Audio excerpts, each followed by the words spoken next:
ए अक्ल वालों में मानता हूँ कि मेरा मोहम्मद खुदा नहीं है। ए अक्ल वालों में मानता हूँ कि मेरा मोहम्मद खुदा नहीं है, लेकिन दिलों पे नक्श कर दो कि मोहम्मद खुदा से जुदा नहीं है। नबी सुन हुक्म, खुदा ही सुनाए। नबी सुन फरमान, नबी का कहना, नबी का मना करना। और अल्लाह ताला फरमान वमन युतिइर रसूल, जिसने रसूल की इताअत की, फकद अता अल्लाह, उसी ने अल्लाह की इताअत की। वसूल रब्बुल आलमीन इंसानी रहबरी खातिर यो पैगंबरी आजम दुबन, इससे बढ़कर कामयाब कोई नहीं हो सकता है, क्योंकि औरों ने तो और मदरसों में पढ़ा, ऐ मौला नबी ने कहाँ पढ़ा? कहा नबी ने किसी और मदरसे में नहीं पढ़ा, खुद रहमान के मदरसे में पढ़ा है।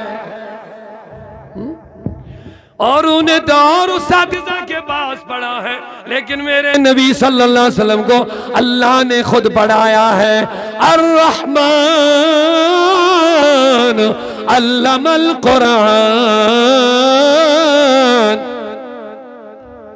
अल्लाह कहता रहमान ने कुरान पढ़ाया। रहमान ने खुद मुस्तफा को कुरान पढ़ाया है। मंदी तो में जवाब, अगर इस बना नबी पाकन पढ़ो होते, नबी पाकन पढ़िए थे, इमन होते वही इम करिए थे, इम करिए थे, ये शक में होता कि क्या सही क्या गलत। लेकिन रब कहता मैंने पढ़ाया, पढ़ाया मैंने, सिखाया मैंने, समझाया मैंने। इसलिए लोगों, जो नबी तुम्हें दे, जिसे रोके, बस ये खुदा का फरमान है हमारे लिए। कामिल जिंदगी छोवई कुंजाई छून पाने इशार करने की इजाजत के अल्लाह ताला छी फरमावन ये नबी दी कर यमनी शुरू गाई, इसके अलावा कुछ न करना, हिलाकत के सिवा कुछ नहीं मिलेगा। अगर तुमने रसूलुल्लाह के दिए हुए तरीके से मुंह मोड़ लिया, तुम्हें नजात का कोई रास्ता नहीं होगा। अल्लाह ने हमें रसूलुल्लाह रहबरी के लिए भेजा, अब मौजूद तो उन कामिल तो मुकम्मल यूता आला पैगंबर आसन बावजूद, नूरी पैगंबर आसन बावजूद, अमिल जिसन बशरियत दबने से नबी सिकर बशरी तकाज़पुर, ताकि इन बशरियत के लोगों की रहबरी हो जाए। नतिया हुजूर निकाह करनी जरूरत, हुजूर बरमो निकाह करियो तो हजर नाजर गसन बोन को निकाह करियो तो शर्मगार वजन महफूज। बुखारी खरीज निकाह करने का अगर ताकत छून के तेल रुजू रोजदर, ताकि ख्वाहिशात नफ्स गसन कमजोर। वहीं ले हमें हदीस मुताबिक निकाह पर गौर करो, वहीं क्या मकसद निको नजर पर पन करी साफ, पन शर्मगा या ख्वाहिशात पन बनाओगे फाक किया, तो नबी को फिर निकाह की क्या जरूरत है? ये निको मकसद जो नजर साफ करी, तो हुजूर को निकाह की क्या जरूरत है? वहां तो पाक ही पाक है, वहां तो जो उनको मोहब्बत से देखते हैं वो भी पाक हो जाते हैं। खुदा उनको किस प्यार से देखता है, खुदा उनको किस प्यार से देखता है, जो आंखें महवे लिकाए मोहम्मद, यानी जो नबी के दीदार में आंखें तरसती तड़पती रहती है, उन आंखों को अल्लाह प्यार से देखता है। तो लोगों मुझे बताओ, जब नबी पाक, नबी की हर अदा पाक, निकाह की क्या जरूरत थी? और उम्मत में बहुत सारे औलिया ऐसे हैं जिन्होंने निकाह ही नहीं किया, निकाह ही नहीं किया। कुछ हमारी माएं बहनें सुन रही होंगी, राबिया बसरिया रदी अल्लाह तआला अन्हा एक खातून औरत है। कौस बोलिए, हजरत राबिया बसरिया रदी अल्लाह, एक औरत थी। औरत कैसी थी? 40 साल तक उसने कुरान के बगैर कोई बात ही नहीं बोली। 40 साल तक कुरान के सिवा एक लफ्ज भी जुबान से नहीं निकाला। कहते जब उसको कोई चीज की जरूरत पड़ती थी, वो कुरान की आयत पढ़ती थी, सुनने वालों को समझ आती थी कि इसको किस चीज की जरूरत है, क्योंकि कुरान तिबियान लिकुल्ली शै है, हर चीज का बयान है, हर चीज का बयान। 40 साल तक कुरान नहीं, कुरान के सिवा कुछ नहीं। उनके पास बकरियों का और भेड़ बकरियों का रेवड़ था। जब वो उनको चरती थी, वो उनकी निगरानी करती थी। जंगलों में जब जोहर असर का वक्त आता था, उनको छोड़ देती थी तो नमाज अल्लाह अकबर छोड़ देती थी। और जंगल के दरिंदे, शेर वगैरह जितने होते थे, वो इर्द गिर्द उनको जमा करके उनकी निगरानी करते थे। लोग बड़े हैरान हो गए, कहा राबिया अजीब हालत, आज तक हमने ये देखा नहीं। दरिंदे तो बकरियों को, भेड़ बकरियों को खाते हैं, भेड़ बकरियां दरिंदों को देख करके भागते हैं, अपने आप को बचाते हैं, लेकिन यहाँ तो उल्टा ही नजर आता है। ये दोस्ताना कब से है भेड़ बकरियों का और दरिंदों का? कहा जब से मैंने रब से दोस्ताना लगा। हाय हाय हाय, जब मैं नमाज शुरू करती तो अल्लाह कहता जंगल के दरिंदों, खबरदार राबिया बसरिया की भेड़ बकरियों को एक बाल भी को भी नुकसान न पहुंचना, अगर नुकसान पहुंचा तुम्हारा खात्मा हो जाए। तो राबिया बसरिया, तो राबिया बसरिया रज़ी अल्लाह तआला अन्हा से लोगों ने सवाल किया, राबिया तुमने निकाह क्यों नहीं किया? तवज्जो है, क्या सवाल किया? तुमने इतनी बड़ी नेक औरत, निकाह नहीं? कहा मैं तुम्हारे सवाल का जवाब दे दूंगा, लेकिन मुझे 3 सवालों का जवाब दे। कहा क्या है? कहा पहला सवाल मेरा यह है, मुझे बोलो मैं ईमानदार मरूंगी या बेईमान मरूंगी? जब मैं मरूं मुझे ईमान की दौलत मिलेगी या? ये पहला सवाल। ये औरत है। माफ करना, हमारी औरतों को पता ही नहीं कि हम मुसलमान भी, हमें नमाज भी पढ़नी है, क्या करना है, कुछ नहीं, बस काम होना चाहिए घर का, जमीन का। नमाज पढ़नी है नहीं पढ़नी है ये कोई फिक्र नहीं है। शादियों में नाचना होगा तो बड़े प्यार मोहब्बत से, ओ थकती नहीं है कभी। माफ करना, अलबत्ता इसमें इनकी गलती नहीं है, ये घर के जिम्मेदारों की भी गलती है। ये गलती इनके सर हम नहीं थोपे। मेरा यकीन है हम उनको रोकेंगे तो रुकेंगे, नहीं रोकेंगे तो आप इशारा मत कर लिए। शम साहब आप मेरी तरफ देखिए, ये डिस्टर्ब हो रहे हैं इशारों से, तरफ तवज्जो रखिए मेरी तरफ। बोलिए सुभान अल्लाह।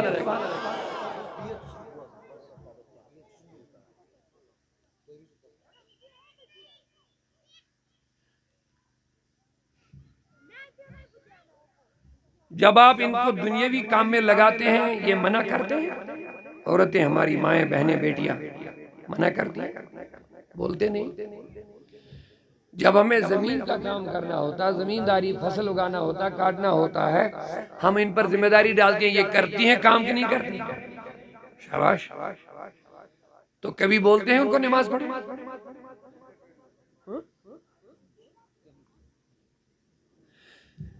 मैं आपसे सवाल करना चाहूंगा, जब आप इनको दुनियावी काम करने के लिए कहते हो, करते हैं कि नहीं करती है? तो लोगों, जब हम आपको सवाल करते हैं कि क्या इनसे आप कहते हैं कि नमाज पढ़ो, मुझे नहीं लग रहा 100 में 1 ऐसा होगा। और मुझे शेखुल आलम रहमतुल्लाह अलैह फरमाते हैं कच्छुक दपन इश्क खास है ताकि हो मकली सास मजाक। कच्छुक दपन इश्क खास है ताकि हो मकली सास मजाक। आप कहते हो हम खास हैं, सुन कयामत के दिन 1000 में से एक को रिहाई मिलेगी। अगर हम मुहस्बा करेंगे, मुझे लग रहा है कि 1000 में से एक ऐसा होगा जो अपनी फैमिली को कहता है बच्चों, बेटियों, बहुओं, मेरी बहनों, अभी काम बंद करो, नमाज का टाइम है। 1000 में एक हो। हम कहते हैं कि बिगड़ गए लोग, हम कहते हैं बेटियां बिगड़ गए, हम कहते हैं नौजवान बिगड़ गए। ये बिगड़े नहीं, हमने इनको बिगाड़ा। अगर घर का मालिक जोहर की अजान होगी, क्या आधे घंटे के लिए वो काम बंद नहीं करा सकता है? क्या करते हैं? जवाब दीजिए इंसाफ से। अजान होती है, अजान, हमारे हाथ में मोबाइल चला रहता, हमारे घर में टीवी डीजे चला रहता, चलता रहता।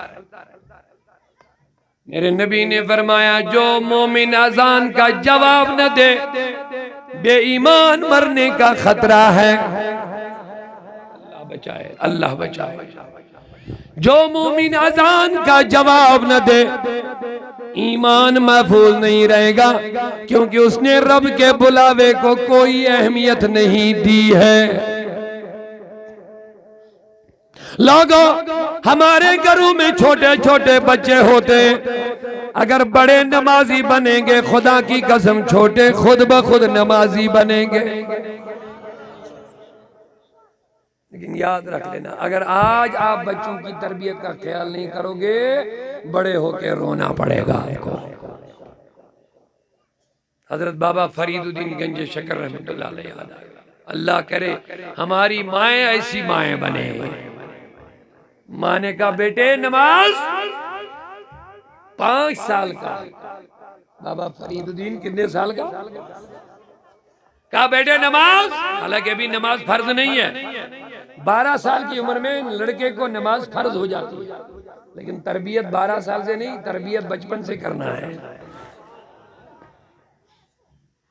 आजकल बड़ी मुसीबत ये भी आ गई है, जब माँ को बच्चे तंग कर दे के ले लो मोबाइल, खेलो फिलहाल, मुझे तंग मत करो। मोबाइल ले लो, तंग मत करो। बच्चे खेलते हैं, गेम भी खेलते हैं, फिर और भी देखते हैं, फिर और भी देखते हैं। अब आज उधर से गुमराह करने के बहुत सारे जराए भी अब खेलते खेलते पबजी तक भी आ गए। अब घर बैठे बैठे बंदूक भी चला देते हैं और इतने नशे में आ जाते हैं, फिर उस गेम को जब तक एंड तक नहीं पहुंचाते तब तक पानी पिलाओ, खाना खिलाओ, नहीं खाएगा। ये एक नशा चढ़ जाता है, और ये खतरनाक इतना जहरीला नशा है। बेंगलोर से एक न्यूज आई है पिछले दिनों, 2-4 महीने हुए शायद। एक बाप ने अपने बच्चे को इस पबजी खेलने पे 2 मरतबा डांटा। दोनों मरतबा उस बच्चे का दिमाग इतना खराब हो गया, उसने हमसाये के पड़ोसियों के घरों को शीशे तोड़ दिए। ये सही बात है, कोई जोक नहीं। तीसरी बार जब उसने डांटा, बच्चा आधी रात उठ करके अपने बाप का गला पकड़ लिया और माँ के सामने उसकी जान निकाल दी। ये कोई मैं ऐसे आपको हैरान कर लेने के लिए जोक नहीं बता रहा हूँ, ये रियल है, हकीकत है। अगर इन बच्चों की सही तरबियत नहीं करोगे, ये डीजे पीजे बंद नहीं होंगे हमारी तकरीरों से, याद रखना। ये वालिदैन की जिम्मेदारी है। हमारे किबला अब्दुल सुभान साहब, तारिक साहब, इनके अहले खाना ने आज एक शैतानियत को रहमानियत में तब्दील कर लिया है। एक शैतानी रंग को रहमानी रंग में तब्दील कर लिया है। एक कुर्बानी दी है, आपको बुलाया है, खाना खिलाएंगे, लेकिन इसके लिए नहीं आप आके और जाएंगे। ये इसलिए इन्होंने कुर्बानी दी। लोगों, हम मुसलमान हैं, हमारे घरों में इस्लाम होना चाहिए, निजाम मुस्तफा होना चाहिए। हम हमको औरों ने अपना तमाशा बनाया, हमको गैरों ने तमाशा बनाया। हमारी शादियां मुसलमानों की शादियां नहीं रही। क्या वो भी कोई मुसलमान का घर है जहां औरतें नाचेंगे शादियों? वो भी कोई मुसलमानों का घर है जहां डीजे चलेगा और शैतान रक्स करेगा? अल्लाह का गजब नाज़िल हो रहा है और हम हंस रहे हैं। शर्म भी नहीं आती। डॉक्टर इकबाल कहते हैं, मैं एक घर से गुजरा, मैंने सुना लोग कहते हैं मुसलमान का घर है। मैंने अल्लाह का शुक्र किया, मैंने कहा जब ये मुसलमान का घर है फिर इस घर का राज ताज चलाने वाला मेरा मोहम्मद रसूलुल्लाह होगा। लेकिन उधर से किसी ने पेशानी पे हाथ मारा, ऐसे कहा इकबाल कहाँ, ये तो नाम का मुसलमान रहा है, यहाँ इब्लीसियत के सिवा कुछ नहीं है। कहा अफसोस इस मुसलमान के घर पे तब तो शैतान और इब्लीस और अबू जहल का राज चल रहा है। हमें मुस्तफा मिला है, हमें पाक कुरान मिला था, हमें आलीशान इस्लाम का मजहब और दीन मिला था।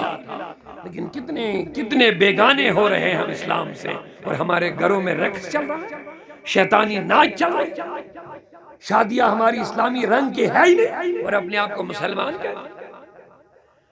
ज़ाया मुस्लिम महाजन लगी पते रस्मो रिवाजन, ज़ाया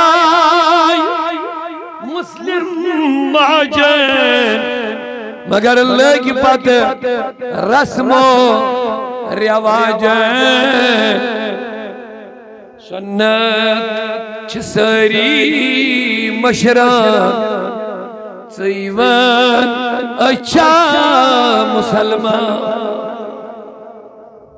सुन्नत छसरी मशरा सईवन अच्छा मुसलमान, विजी विजी वदनो कुरान सईवन अच्छा मुसलमान, फेरा यमको रिसाने वड़ननी जन का फेराने।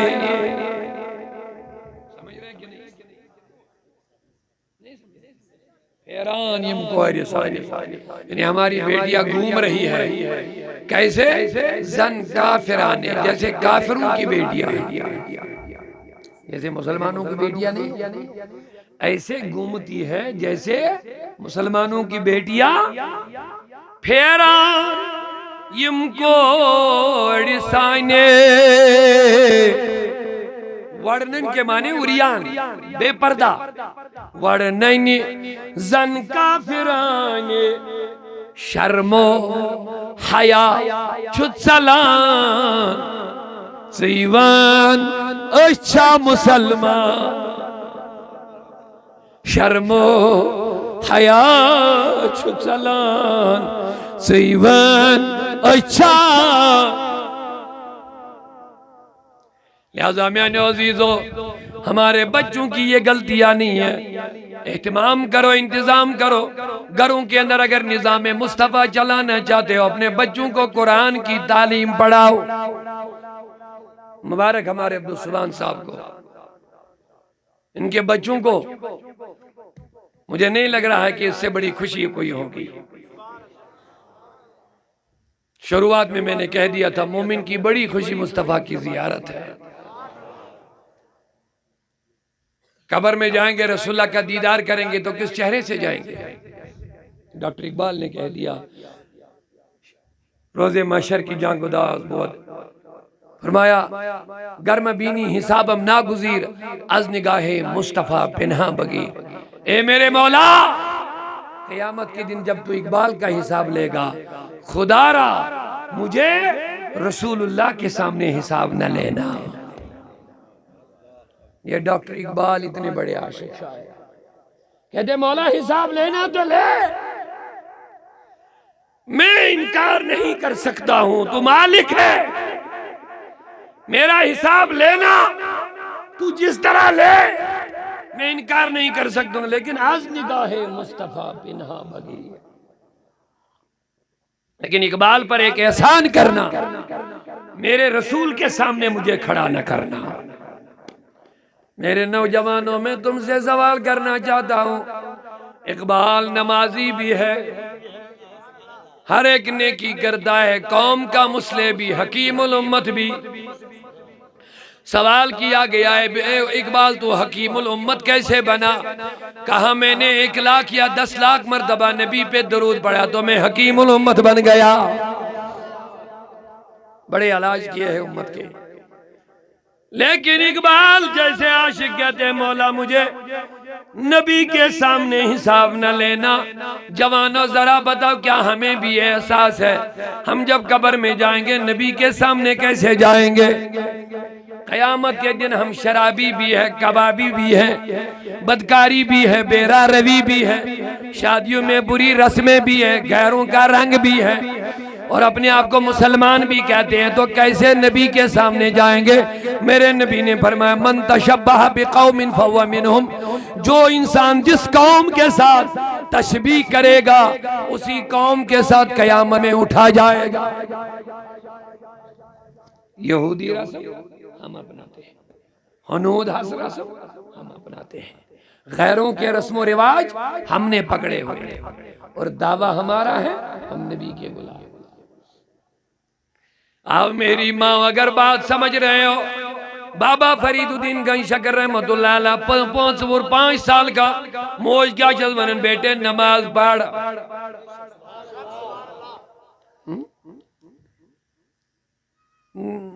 बच्चा था 5 साल का, कहा अम्मा मैं नमाज पढ़ूंगा, किसके लिए? कहा अल्लाह के लिए। कहा अल्लाह मुझे क्या देगा?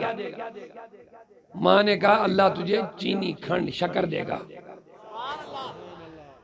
उसको पता था बच्चे को शक्कर पसंद होती है, मीठी चीज। कहा शक्कर देगा। अच्छा मुझे बताओ क्या करना है? अब देखो कुर्बान जावा इसी माँ पर। कहा बेटे इस तरह वजू बनाना है। 5 साल के बच्चे को माँ वजू सिखा रही है। अब क्या रहा होगा मंजर, कैसी रहमत की बारिश उस घर में नाजिल होती रही होगी जिस घर में माँ 5 साल के बच्चे को वजू सिखा रही है, रसूलुल्लाह की शरीयत सिखा रही है, आकाए करीम की सुन्नतें सिखा रही है। बच्चे को वजू सिखा, कहा बेटे जाओ वजू बना के आ जाओ। तब तक माँ आई एम तो इतकाल जैनमाज कागज में थोड़ा खंड वो नीचे रख लिया। अब देखो तरबियत। आया बच्चा अम्मा नमाज, कहा बेटे आ मैं नमाज सिखाऊंगी। माँ ने बच्चे को नमाज सिखाना शुरू कर दिया। बच्चा कितने साल का? हाय हाय हाय। अच्छा अम्मा आप नमाज शुरू करें? पढ़ो, चढ़ो मुसल्ले। बाबा फरीदुद्दीन गंज शकर खुद मुसल्ले पर मोच पैकिंग, अल्लाह अकबर। अब 5 साल की उम्र में कितना याद कर लेता, सजदा रुकू कर लिया, सलाम फेर लिया, सलाम फेर लिया। अम्मा शकर, उसने तो उसी लाली से नमाज पढ़ी थी। माँ ने कहा बेटे अब शकर जरूर है। कहा आपने कहा अल्लाह शकर देता तब मैं नमाज थोड़ी पढ़ूंगा जब शकर नहीं मिलेगी। माँ ने कहा अच्छा बेटे अब जब शकर लेनी है तो जरा मुसल्ले उठा देखो तो सही। मुसल्ले उठा तो नीचे से कागज की छोटी पुड़ी में शकर। अरे बच्चा इतना खुश हो गया। कहा माँ मुझे बोलो कितनी बार नमाज पढ़नी? कहा बेटे 5 बार, लेकिन जब अजान होगी मस्जिद में तो पहले मेरे पास आना है। अच्छा ठीक है। सिलसिला चला। अच्छा अजान का सन बच्चू बांग बोलन इशुमन माजनी अम्मा नमाज मोजमन बेटे वजू बना के आ जाओ। पता है वजू बने इतने टाइम में माँ मुसल्ले के नीचे शकर रखती है। अब हुआ ये सिलसिला चला। एक दिन बाबा फरीद बच्चों के साथ खेलने लगा, अजान हो गई, थोड़ी देर के बाद उसको याद आया मुझे नमाज पढ़नी है। खेल में था आया, लेकिन आज वो वहीं से वजू बना के आया। आजदानी तो सी बड़ी मन माज हमने बना वजू मोजे कल थमन खान, लेकिन आज आओ ये और बने वजू बना के आया। और माँ नमाज, कहा बेटे वजू बनाओ, कहा मैं बना के आया। और आज तक माँ मुसल्ले बिछाती थी, आज बाबा फरीद ने खुद मुसल्ला पकड़ा, कहा आज मैं खुद बिछाऊंगा। अब क्या बनेगा? अब तो मसला खड़ा हो गया। अरे क्या बात है उन माओं की भी। बाबा फरीद ने अल्लाहु अकबर करके नमाज शुरू कर ली, लेकिन माँ ने पीछे से मुसल्ले के पीछे बैठ के आंसू निकलने लगे। माँ कहने लगी, ओ मेरे मौला, माँ रो रही है। माज लोग ऐ गरीब मौला, अगर मेनिस बचस पता लगे खंडस में मोज थावन, ये नाफरमान हो जाएगा। ये कहेगा मेरी माँ भी झूठी, खुदा बचाए अल्लाह भी झूठा, नमाज भी झूठी, ये बर्बाद हो जाएगा। अब देखो मेरी माँ, अगर हमारे बच्चों को नौकरियां नहीं मिलती तो हम रोते हैं, रोजगार नहीं मिलते तो हम रोते हैं, तिजारत अच्छी न मिले तो हम रोते हैं, माएँ रोती है। लेकिन बच्चा शराबी बने, बदकार बने, माएँ नहीं रोती है।